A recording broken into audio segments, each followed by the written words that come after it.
Now, WSAV Storm Team 3, your hurricane authority, presents Storm Watch, sponsored by Chatham County Health Department. Good evening and thank you for joining us. I'm Storm Team 3 Chief Meteorologist Scott Roberts. And I'm meteorologist Alyssa Carsley. Welcome to Storm Watch. The 2025 hurricane season begins tomorrow, and it's important for you and your family to be prepared. 2025 is expected to be an active season, and now is the time to begin planning and preparing, whether you live in the coastal empire or the low country. Tonight, we'll be taking a close look at this season's forecast, the amount of risk our area faces, and the changes you need to know about because of the rapidly growing population in our communities. We'll also have the information you need to take care of your family, from storm kits to insurance. But first, Scott kicks us off with more on the outlook for the 2025 hurricane season.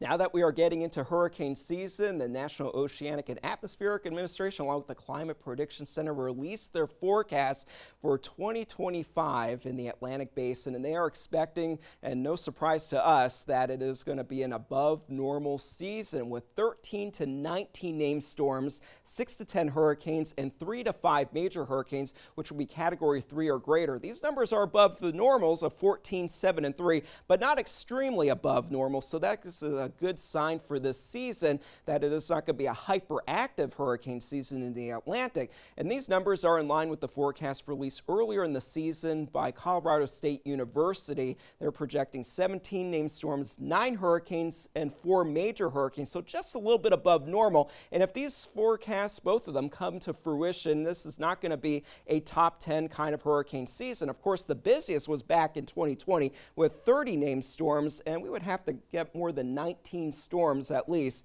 for it to be a top 10 busy hurricane season for the Atlantic.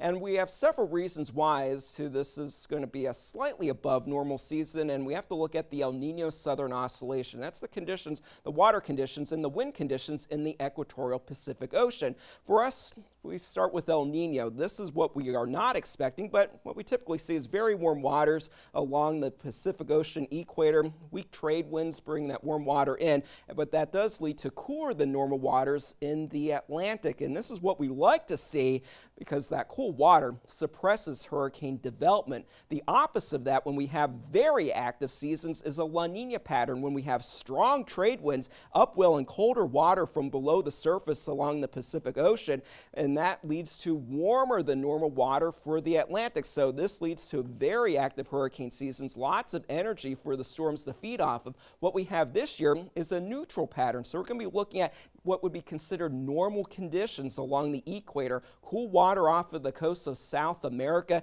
and warm water for the equatorial Atlantic region, the Caribbean, and for the Gulf. So we still will have energy for storms to develop, but it's not going to be an extremely hot type of environment for those water temperatures. Temperatures right now running above normal for the Gulf and just off of the Atlantic coast of the southeastern United States, near normal water temperatures right now for the Caribbean. Same thing for the equatorial Atlantic. In fact, there's some colder water just near the equator right now, so that would help to suppress some development early on this season. So that's some good news.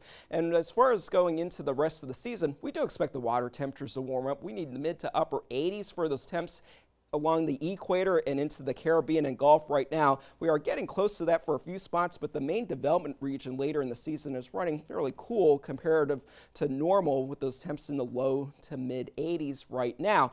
And as the season goes on, we do expect there to be a very active African monsoon where we watch storms come off of the coast of Africa later on in the season. But right now, there is a lot of Saharan dust in the atmosphere, which will suppress development for the next couple of months over the Atlantic. And that dust plume will be moving in our direction over the next several weeks. So as we look ahead to hurricane season, it looks like it's going to be a back-end loaded season as far as that activity. So again, we are expecting to be above normal for us here in the Atlantic, but it only takes one storm for it to be a bad season locally. So you definitely want to stay prepared. And for a look at what we're going to be expecting as far as hurricane season with the names, meteorologist Jeff Warwick joins us now. The 2025 Atlantic hurricane season is underway. With that, Andrea will kick things off on the list, and this alphabetical list is a recycled list from 6 years ago. 2019, though, did see one of these names get retired. If you notice, there's a different name on it this year. Dorian was retired because of its Category 5 impact on the Bahamas, bringing tremendous loss of life and property damage to that area. In addition to that, it did bring a devastating impact to several communities along the southeast coast. Dexter will replace Dorian in that fact. Last year saw several devastating hurricanes and very intense hurricanes, mind you, as well. Burl is the most notable retiree from last year, but also Helene and Milton on there as well for devastating American impacts. Burl was the earliest Category 5 on record and the earliest Category 4 hurricane in a number of years, too. This left a devastating impact for the Grenadines, along with Jamaica, the Yucatan, and loss of life in the Houston, Texas area due to the power outages in that region. Helene brought devastating impacts to the southeast U.S., and Milton's impact on Florida led to its retirement as well. Now, something to mention about the hurricane list. What happens when we run out of names? Well, we don't do the Greek alphabet anymore. 2020 brought a lot of confusion and several devastating impacts. There needed to be something changed. The World Meteorological Organization got everybody together, and now there is a second auxiliary list used. We have not had to use this list yet, but this list would be used in place of the Greek alphabet if we do, in fact, reach that point. It starts with Adria and continues down the line. Again, this new list for the 2025 Atlantic hurricane season is recycled from 6 years ago. When we're talking about the potential path of a hurricane or tropical storm, you'll often hear about a forecast cone. But what does it really mean? Alyssa's back now to break it down for us. The cone of uncertainty is the most distinct forecast tool that we use from the National Hurricane Center. But as recognizable as it is, there's still a lot of confusion on exactly what the forecast cone means and shows. Bottom line, it is a forecast path for only the center point of a tropical cyclone. It does not factor in the size of the storm, the impacts of the storm, and is not based on the range of model solutions that you see on spaghetti plots. The cone depicts a path up through 120 hours or 5 days. So let's rewind to construct the cone. The center positions are forecasted first. A circle is then drawn around each of these forecast points. The circles on day 1 and 2 are small because of a smaller margin of forecasting error. Days 3 through 5 become gradually larger due to a greater margin of error. The width of the cone is fixed each season based on the average 5-year track error in the forecast. That means each season the width of the cone is the same for every single storm and is not an indication of uncertainty in a storm's forecast. For the 2025 season, these circles are a bit smaller for most hour intervals after 24 hours compared to past years, thanks to the fact that forecasts have been improving. As hurricane forecasting becomes more advanced, the margin of forecast error is going to change. Once those circles are drawn, then the cone itself is drawn in to connect them, and that is how we get the cone of uncertainty. And while the forecast cone is an important tool, always base your action plan on specific forecast details of a storm and not whether or not your area is inside the cone. Tropical systems are large storms, and dangerous impacts occur well outside the storm center and well outside the cone. Now let's talk about some 2025 National Hurricane Center changes. Last season, the NHC enhanced their tropical watch and warning presentations by adding in inland tropical alerts shown on the same map as the forecast cone. This year, they are adding in hatched areas where a hurricane watch and a tropical storm warning are both in effect. A reminder, a watch is issued when tropical or hurricane conditions are possible within 48 hours. A warning is issued when tropical or hurricane conditions are expected within 36. Now, due to an increase of surf and rip current fatalities in a tropical event, the National Hurricane Center will be providing a national rip current risk map for day 1 and day 2. This will be from local weather service offices when there is at least one active tropical system. Viper radar. It is something that Storm Team 3 uses every day. But what exactly is Viper radar? Viper is more than just a name. Viper is the most advanced broadcast radar and forecast systems available. It is volumetric imaging and processing of integrated radar. This specialized computer software helps Storm Team 3 to better detect and track severe weather and tornadoes minutes faster and more accurately than any other radar system in the coastal empire and low country. Exclusive Viper technology allows Storm Team 3 to view and track storms utilizing 3D technology. This helps us to locate the strongest and most dangerous threats to you and your property during severe weather. During hurricane season, Viper data products help Storm Team 3 to identify areas in the tropics where tropical storms and hurricanes are most likely to develop and where the strongest systems may travel. Storm Team 3 and Viper radar is on your side, helping to keep you and your family safe when it matters most. One of the most important parts of being prepared for a hurricane is knowing the evacuation plan. The state of Georgia has a system to make an evacuation as efficient as possible. As we start the hurricane season, it is important to be prepared for emergency evacuations. Now, there are two types to know: voluntary and mandatory. If a voluntary evacuation is issued, this means the choice to stay or leave is up to you. It's important to still have a safety plan in place and be prepared for a mandatory evacuation to be issued.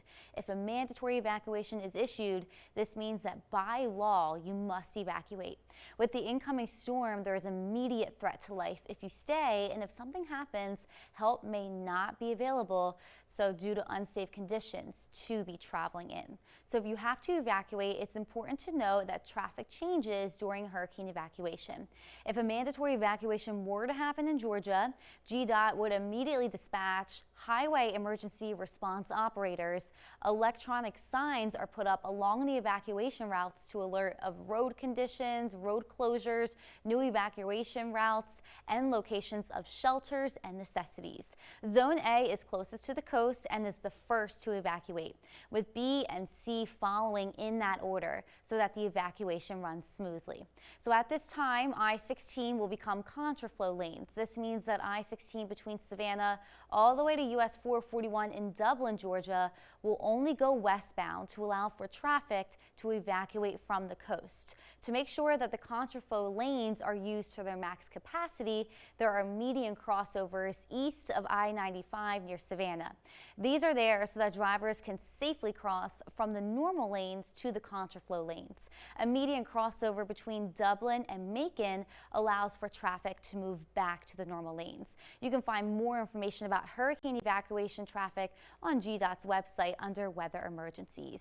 Now, the same setup goes for the low country. Zone A will be the first to evacuate since they are closest to the coast, followed by Zone B. It is important that you know your zone in this situation and you continue to listen to officials at this time. Now, for Hilton Head, William Hilton Parkway, which is 278 Business, and Cross Island Parkway Toll Facility, which is US 278, will be used in this case. When these two roads merge, a third lane will be facilitated by reversing the flow if the eastbound lane of US 278. So traffic will run from the toll facility to the 3-lane section on the mainland. For Beaufort, lanes US 21 to US 17 northbound will be used, and once at US 17, the right lane goes to US 17 north to Walterboro, and the left lane goes to US 17 south to North Augusta. The #1 deadly force in nature worldwide is a sneaky culprit, and that is flooding. Too much water can quickly destroy properties, homes, and even take lives. It only takes a few inches of water to rise and swiftly take your car or yourself rushing through the current. Meteorologist Jeff Borick has more on what you need to know when it comes to storm surge. The 2025 Atlantic hurricane season is underway, and that means we must keep a close eye on the Atlantic basin for signs of tropical development. This is especially true if you live along our low-lying coast, where the full force of the impact from tropical systems can be the most extreme. Torrential rain, destructive winds, storm surge, and even the threat for tornadoes are all reasons you need to be weather aware. However, out of all of the hazards during tropical systems, it's the power of ocean water that consistently creates the most problems. Storm surge along the coastline and up the tidal zones of our rivers is the greatest threat to life and property. Storm surge occurs when strong winds from tropical systems push and pile water onto normally dry land. The events can range from just 1 foot above normally dry ground to as high as 2nd or even 3rd stories in homes and structures. When it comes to forecasting the severity of storm surge, there are several factors to consider. The first is the size of the storm. Larger sized storms have a bigger wind field pushing more water, leading to greater storm surge flooding. For example, Hurricane Helene, prior to its impact on Georgia and the Carolinas, produced a devastating storm surge along the west coast of Florida while being nearly 75 miles west of that coastline and not nearly reaching its full intensity until well past those areas. The intensity of a storm also matters. The intense winds push more force on that water, which will lead to higher storm surge values. Back in 2018, Category 5 Hurricane Michael produced a 14-foot storm surge while it made landfall on the Florida Panhandle. The angle and forward speed of the impact of a storm are also crucial. A slower moving storm will produce a greater surge due to the water piling up along the coast over a longer period of time. A storm making a head-on impact will also pile water greater than a storm tracking along the coast. Additional factors that determine storm surge inundation totals include the characteristics of the coastline and ocean floor just off the immediate coast. In addition to that, the timing of high tide matters as well. Due to our low-lying coastline, it is important to stay up to date with emergency management officials and your storm team. Whenever the next storm comes ashore, take evacuation orders seriously to keep you and your family safe from the elements. We are just getting started on our Storm Watch 2025. Coming up, we head to Bryan County as folks in the area prepare for another hurricane season after the devastation of last fall. As we prepare for this year's hurricane season, we're also continuing to recover from last year's devastating storms. For 4 days, Debbie slowly spun across the region, dumping up to 20 inches of inland rain. With only one way for all that water to get to the ocean, it would have to follow the rivers. Debbie formed near the Florida Straits on August 3rd before making landfall along the Big Bend region 2 days later. As a slow-moving system, heavy rain bands continued to soak the East Coast. Debbie finally pulled away by August 8th, all the while inland water was surging to the downstream river. On early Friday, August 9th, the Ogeechee River near Richmond Hill broke previous record levels, climbing above 7 feet. By mid-morning, Highway 17 closed, with rumors starting to swirl on the closure of I-95. By Friday evening, neighborhoods were completely flooded. Cars and trucks struggled to drive through water, and at this point, the only way through was by boat or kayak. By now, everyone had one question: when would the water stop rising? On Saturday, waking up, the sense of dread covered Richmond Hill as the river level continued to rise overnight. Now, more communities sat underwater. It was up to my knees at the end of our driveway in Mulberry, but that wasn't even the deepest point. It was nearing waist level near the canal. While the uneasiness continued, the community banded together. Sandbags and supplies were sent to drop-off locations, picked up by boat, jet ski, or kayak, and taken down the flooded street with the help of neighbors and strangers. Local churches made hot food to pass out to those in need, and the National Guard drove through to help those who wanted to evacuate. Water levels peaked early Sunday morning at an incredible new record of 10.2 feet. More of the supply drop-off continued for the next day and a half as communities remained underwater. Street water levels had barely budged, but the water was becoming stagnant. Fish started going belly up, and you could smell the foul water even inside. By late Monday, we started to see some relief in the Mulberry community. Waking up on Tuesday, you could see a difference. The water level dropped off, and you could even see dry spots on the street. Chaos continued across Richmond Hill as it took about 2 weeks for Highway 17 to be reopened. But at the end of all the rising water, it strengthened our community, especially when it was just neighbor helping neighbor. The financial and structural recovery from last year's storms continues for some folks, but there's a hidden impact as well. WSAV's Sarah Smith talks with a group looking to ease the mental pain from a devastating storm. It's still a process. We're still trying to put everything back together, but we're getting there. Almost 1 year after Tropical Storm Debbie moved through coastal Georgia, Richmond Hill and Bryan County residents are still working to get their homes back to the way they were before. The flooding was devastating. If you lived on O'Hara Drive, for example, you weren't going anywhere unless you had a boat, canoe, or kayak, or you knew someone who could take you out of the neighborhood on one. 4 days before we could finally walk back here. Chris Wilson estimates he spent $35,000 in repairs, the water reaching several feet inside his home in White Oak Village. We had fish actually inside the house, had to have sheetrock cut out, entire flooring ripped out, furniture thrown away. To this day, one of the hardest hit places, Rushing Street, has little signs of life. Shortly after Debbie, we were standing right here on this very street beside piles and piles of furniture and personal belongings, items so special to these people, set aside right here on the edge of their yards to be thrown away. It's something else. I wouldn't wish it on nobody. But, you know, when times get hard, you've got two choices. You can either fold or you can knuckle up. And thankfully, everybody in this community knuckled up. And they helped each other too. Timothy O'Keefe was thankful the water only reached his garage, but he felt a need to help others who were living a much different reality. I would walk in my house and the power's on, but then my neighbors across the street, you know, they're ankle deep in water in their house. I have a 12-foot kayak. Thank God I was able to shuttle sandbags to people to try to help block their houses or get them and their pets and stuff out at first, and then it got worse, and then so you were really having to wait or use that to get through. They say the bond they have with their neighbors will remain for years to come. Everybody sort of trauma bonded, I guess you could say, and it's just brought all the whole neighborhoods and all the community together just so much more than what we were before. Sarah Smith, WSAV News 3, on your side. It was inland counties of the coastal empire that were hit hard by storms last fall, many still recovering from their impacts to this day. WSAV's Eden Hodges talked with emergency officials working to prepare folks ahead of this year's hurricane season. Residents across Bullitt County might find after last year's storms that their yards or neighborhoods flood now, where they didn't before. That's what we expect in our new normal to be since the dams are not in place. Unfortunately, the flood zones or inundation areas have changed because of the dams. Last year's unprecedented storms were a little more than the county's land could handle. Emergency Director Corey Kemp tells me the county has a list of 6 busted dams and counting that are causing a shift in floodwater direction. Where the water is going, it's going to find this easiest route.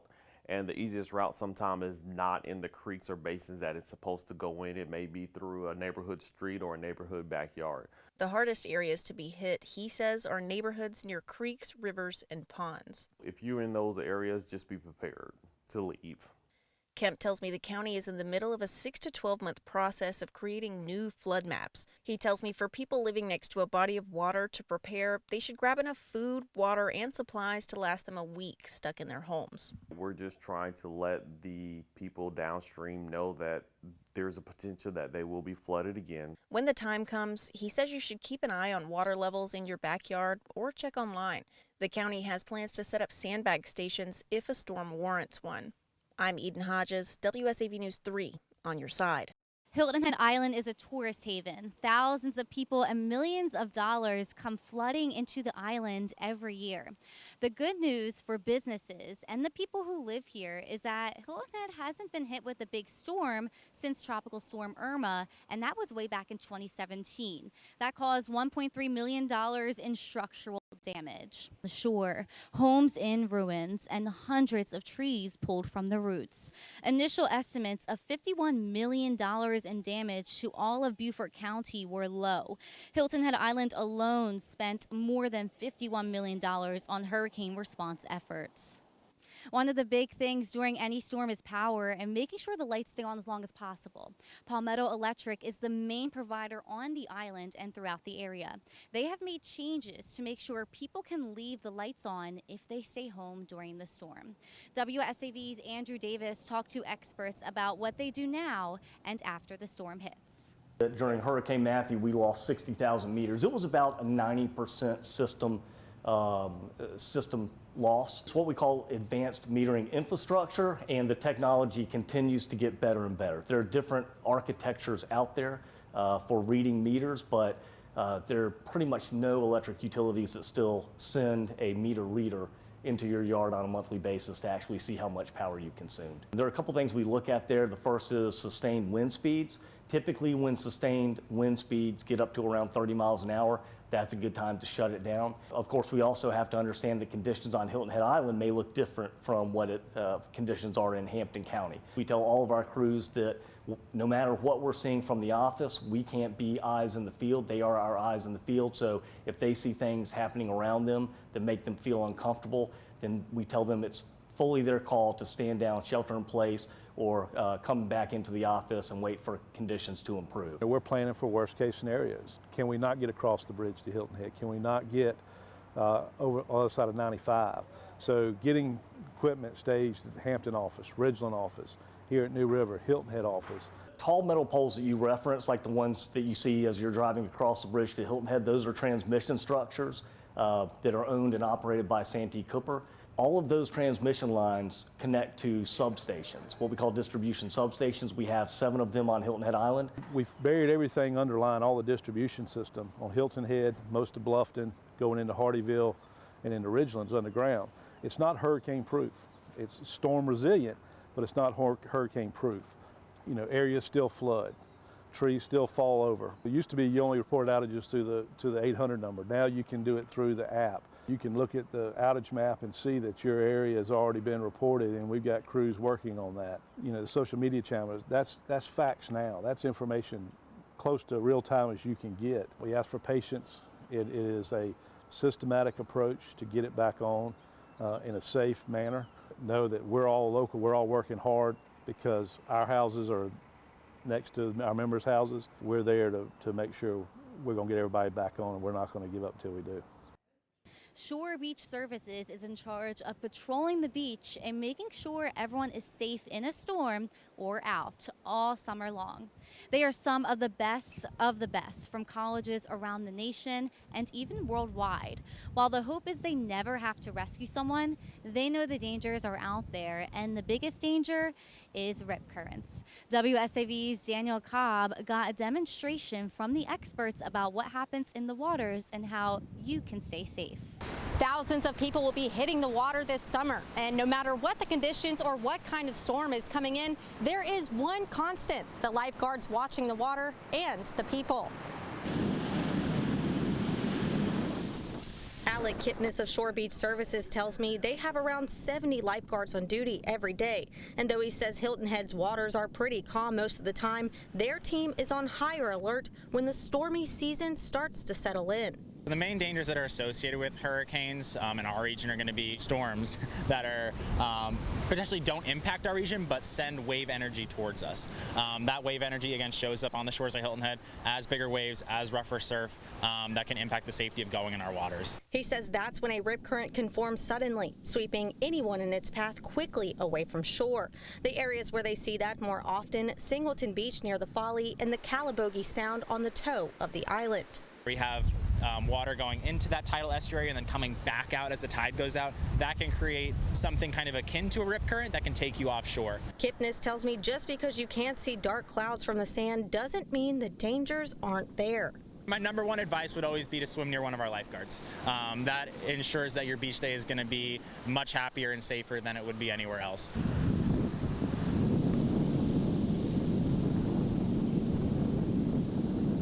When you go to the beach, you need to pay attention. Shore Beach Services has flags posted daily on ocean conditions, but if you're still not sure, ask one of the many lifeguards at their stands before diving headfirst into waters. Reporting from Hilton Head Island, Danielle Cobb, WSAV News 3, on your side. It's a question every home buyer needs to ask when purchasing in the Coastal Empire or Low Country. Am I going to need flood insurance? When it comes to your safety, you run from the water and you hide from the wind. When it comes to protecting your home, you have to prepare for both.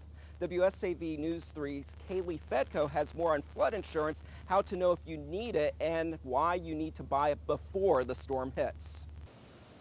It's the time of year where the weather gets warmer and the rain hits harder. And if you want to make sure your home and your valuables make it through storm season, flood insurance is something to consider. The average person cannot sustain a loss to their most valuable asset in the event of storm surge or rain. Flood insurance works the same as any other insurance policy. So you file a claim with your flood insurance policy provider. They come out, they do that assessment, they work with you to determine what the damage is, and then they cover a portion or in whole based on what those damages are. Roughly 40 companies offer flood insurance throughout the country in addition to FEMA, but it's not something you can bundle. Homeowners and renters can be covered, but it's especially recommended for those who live in flood-prone areas. Some of the common areas are those that are close to a watershed or close to a waterway, but it also depends on topography as well. You could be high and dry, but if the topography is such that you're in a low spot where you're in quote-unquote a bowl, that has the potential for significant flooding. If you do not live in a flood zone, you qualify for cheaper rates, and Savannah Insurance Advisor owner John Smyer recommends you take advantage of them because the average flood-related loss costs around $40,000. For, let's say, your standard coverage of $100,000, you can be covered fairly inexpensively, relatively, for a few $100s a year. And it certainly is worth it to your standard homeowner who can't afford a $30,000 to $100,000 risk loss scenario. If you're interested in getting flood insurance, make sure you do it now before storm season hits. If you do it through FEMA, there is a 30-day waiting period before coverage takes effect, though it does vary for private companies. Reporting in Savannah, Kaylee Fedko, WSAV News 3, on your side. We've been highlighting the importance of safety, especially last year's hurricane season's impact on our area. Tonight, WSAV's Tyler Nicole talks with Chatham County Emergency Management officials. We all know storms, we see them coming, but the time to prepare is now. Multiple agencies coming together to make sure the public is informed on what to do if you're affected during hurricane season. Things like evacuation routes, different registries you can join if you're elderly or disabled, how to evacuate with pets and kids, and what you need to have on hand during the season. So the Hurricane Registry, it is a list of community members here in Chatham County that have medical issues, maybe have functional mobility issues that are not able to evacuate on their own. We get that information via an application that can be found on our website. We have it here for community members, or you can call us and we can mail you one. We just get some standard information from you to make sure you qualify for our registry, and then if a hurricane happens and we need to evacuate, we handle all that for you. Some tips that you might find useful that were taught are how to store clean water and that you need 1 gallon per person in your household for at least 3 days of use. If you have a gas stove, you can still cook if you lose electricity. You just need to ignite your stove and hold a match up to it. Make sure you talk to your family members now about meeting points and what your evacuation plan is before disaster strikes. Because we don't want individuals to wait until the disaster is upon them before they put these plans into place in terms of how they are going to evacuate and making sure that they have all of their important documents and resources that they're going to need in order to survive before and after a disaster. Even how you store your evacuation plan or items that you might need is important, so everything's ready to grab when you need to go.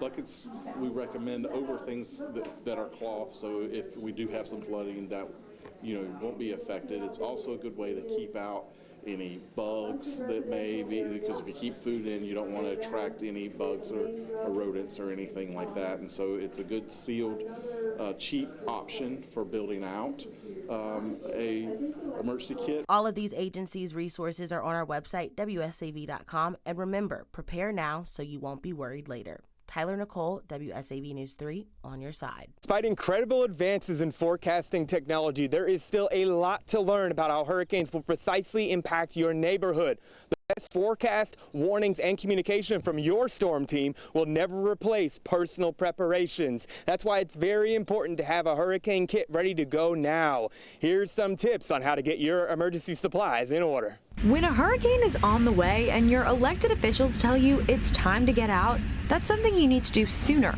rather than later. But there are some essentials you'll want to have on hand in order to be able to pack up and hit the road. So some of the things that we encourage people to keep in their emergency preparedness kits for their houses are batteries, flashlights, non-perishable food items, a hand-cranked can opener for times of power outages, any kind of emergency, maybe medical kits or documentation. So now that we know what we should have in our emergency kit, why don't we go ahead and build one? The first thing you're going to want to do is get some first aid emergency supplies. So let's look right here, see what we have. So probably some bandages. This is going to be like a little what's in my bag, get ready with me kind of thing. So you're going to want some Band-Aids, some other emergency first aid supplies, maybe something like gauze. Never know what's going to happen in the case of an emergency.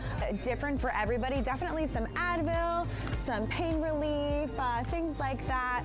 Neosporin for small cuts. All these different things, because as officials mentioned, you don't know how long you're going to be away from your home. So emergency kit, emergency supplies for medical stuff, first things first. Pop-Tarts, maybe, possibly something like that. And we're talking about building an emergency kit for all different types of people. So here's the section that we want, something like some canned goods, maybe like some mixed vegetables, maybe, you know, some, if you like tomatoes, things like that. We gotta get all those fruits and veggies in there, so we gotta have all the food groups I should say. So maybe like some sliced pears, something like that. You're going to want to have access to clean water when there's a natural disaster like a hurricane. You know, power might go out, you might lose access to running water wherever you are. So you're going to want to have some stuff like this. So we're going to pop this in the cart. It's getting pretty full in here. You're honestly going to probably want 2 of these. These are pretty heavy. So just from my perspective. Other items you might want to include that you can pick up at the store are toiletries, towels, and any prescribed medications. Be safe. That's the #1 thing. Be as safe as you can and be as prepared as you can be. So this is our kit. I guess we're going to go ahead to checkout. Living on the beautiful coastline we have in Georgia and South Carolina is a privilege afforded to us, but it can become a massive risk when disaster strikes. While you can evacuate your family and some of your belongings, your house and maybe your vessels cannot come along. That being said, there are ways you can protect your property. Georgia Power says all of its customers are automatically enrolled in text alerts, so in case there is a severe storm or if the power goes out, they are intimated to know what is happening, to take shelter, or to prepare either a watch or an active situation like a warning. But Georgia Power does say have a plan. Make sure you know exactly where to go within your house and board your house before the storm, or have an evacuation plan with your family so that you all know where to meet in case of a true emergency. The National Oceanic Atmospheric Administration predicts this hurricane season to be above normal, with up to 19 named storms and up to 5 of them to reach major hurricane status above Category 3. We monitor the forecast throughout the year, and we have a storm team that's always prepared to move crews and resources where they need to go. We want customers to be prepared. Prepare an emergency preparedness kit that has portable chargers, canned goods, and make sure you talk to your family members. If severe weather hits, make sure you don't go out if there are downed trees or power lines or rising waters, because power lines could still be electrically charged. Our crews have to travel in very harsh conditions. They're leaving their own families who may not have power to get to where the power needs to be restored. So if there's flooding, if there's down power lines, if there's trees in the way, a big thing that we saw during Hurricane Helene was our crews were having a hard time getting to where they needed to go because a lot of the highways were blocked off by trees. So just know our crews are always ready to work, but they have to be able to get there safely, and make sure to stay off the roads during hurricanes and inclement weather. Outside your home, experts say trim your trees and remove any chairs or debris that could become projectiles. We do suggest always keeping the trees around your home managed, because throughout hurricane season, it's very easy for those trees and limbs to fall on top of your home. So make sure you're staying on top of your vegetation management, and we do have resources to help with that. And inside your home, experts say fill up your bathtub with water or with water buckets for cleaning up. Reporting in Atlanta, Archit Seshadri, Atlanta Bureau Chief. Social media is an amazing tool, but it comes at a price. Everyone uses it, everyone looks at the weather, and some out there without a meteorological degree like to make their own forecast. They try to be the first one to issue those forecasts to hype up storms and to cause panic. Do not believe any exact forecast beyond 1 week out. There is no way of knowing the exact track, path, or strength at this point. By 5 days out, the National Hurricane Center will begin putting out their own forecast. For us, we are still watching for model trends, looking at the most likely or least likely outcome. 2 to 3 days out, we are breaking down the timing and impacts, but still realizing we'll have to fine-tune those exact details. Small wobbles in the storm's track can drastically change impacts from 1 minute to the next. Then we get to 1 day out. This is when we're giving you those exact impact details. When a tropical system threatens land, the National Hurricane Center releases updates every 3 hours. This can easily lead to a backup of old information on your social media feeds. So how do you know you're looking at the most up-to-date information? Well, for starters, check the timestamp of the post. Don't assume a post is up-to-date because it's closest to the top of your feed. If over the course of hurricane season, you find your social media timeline bogged down with update after update and it's hard to find answers, you can easily go to these websites. The National Hurricane Center, those guys release every update, track, watch, and warning, and NOAA's Now Coast website. There you will find real-time data combined with the NHC's storm information.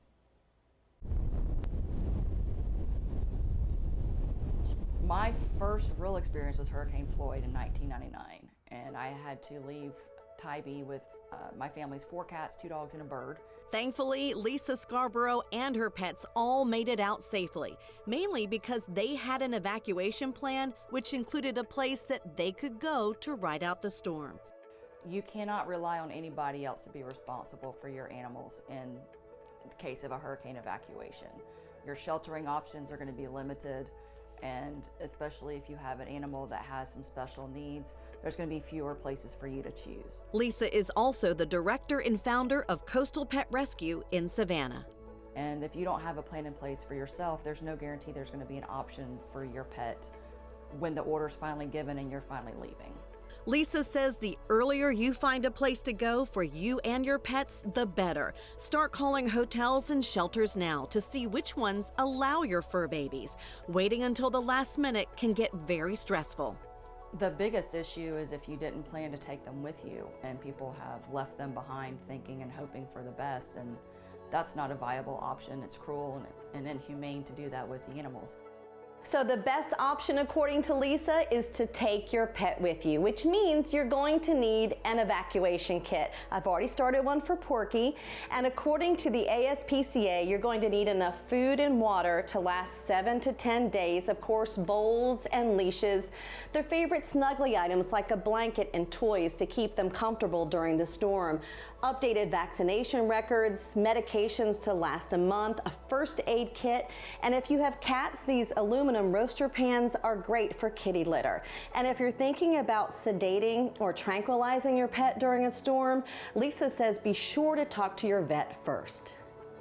We do crate training with all of our animals so that when they go off to foster homes, they go off to adopters, they're already familiar with having to be in a crate, because should they have to evacuate, if you're going to a shelter or they're going to go to boarding, they're going to be in a similar circumstance. It's going to reduce their anxiety and therefore reduce their needs for meds. Now, if your pet does get lost in the storm, Lisa says the fastest way to get them back is by having them microchipped and having a collar with your most recent contact information.